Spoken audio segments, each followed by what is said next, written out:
Hi అండి. అందరూ chicken ఇష్టపడుతూ ఉంటారు కదా, కానీ మటన్ ఇష్టపడే వాళ్ళు కూడా ఉంటారు నాలాగా. చికెన్ తక్కువ రేట్ అని ఎక్కువ ఇంట్లో చికెనే తెస్తూ ఉంటారు కదా, మటన్ ఎక్కువ రేట్ అని తక్కువ సార్లు తెచ్చుకుంటూ ఉంటాం.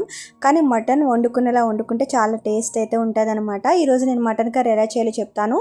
ముందుగా శుభ్రంగా మటన్ని కడుక్కుని దాంట్లో అల్లం వెల్లి పేస్ట్ పట్టుకుని పట్టించాలండి బాగాని. ఒక అరగంట టు గంట పక్కన పెట్టుకుంటే అల్లం వెల్లి పేస్ట్ మటన్కి పడుతుంది. దీంట్లో తర్వాత ఏంటంటే మనం స్టవ్ ఆన్ చేసి ప్యాన్ పెట్టుకుని ఆయిల్ వేసుకున్న తర్వాత ఆయిల్ హీట్ ఎక్కిన తర్వాత ఆనియన్స్ బాగా వేగించుకోవాలన్నమాట. దీంట్లో కొంచెం పసుపు వేసి వేగించుకోండి. ఆనియన్స్ ఎక్కువ ఎందుకు వేసుకున్నామంటే మేము మటన్ ఎక్కువ తీసుకున్నాం కదా, మీరు సరిపడా ఆనియన్స్ తీసుకోవాలండి.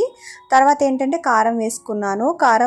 మాది కారం ఎక్కువే ఉంటుంది కాబట్టి కొంచెమే కారం వేసుకున్నాం అనమాట.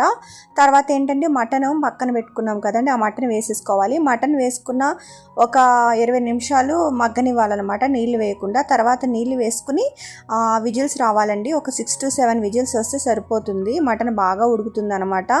లేదు విజిల్స్ కాకుండా నార్మల్గా అయితే ఒక అరగంట టు గంట పడుతుంది మటన్ ఉడకడానికి. తర్వాత దీంట్లో ఉప్పు, అలాగే గరం మసాలా, అలాగే ధనియాల పౌడర్ వేసుకోవాలి. తర్వాత కొత్తిమీర వేసేసుకోవాలండి. ఉప్పు లాస్ట్లో వేసుకోవాలి. ఉప్పు ముందు వేసేసుకుంటే ఏంటంటే మటన్ తొందరగా ఉడకదనమాట, అందుకని ఉప్పు లాస్ట్ వేసేసుకోవాలి విజిల్ తీసిన తర్వాత. అంతే అండి, చాలా ఈజీగా టేస్టీగా మటన్ కర్రీ రెడీ అయిపోయింది. ఇది మీరు కూడా ట్రై చేయండి. ఈ వీడియో నచ్చితే సబ్స్క్రైబ్ చేసుకోండి.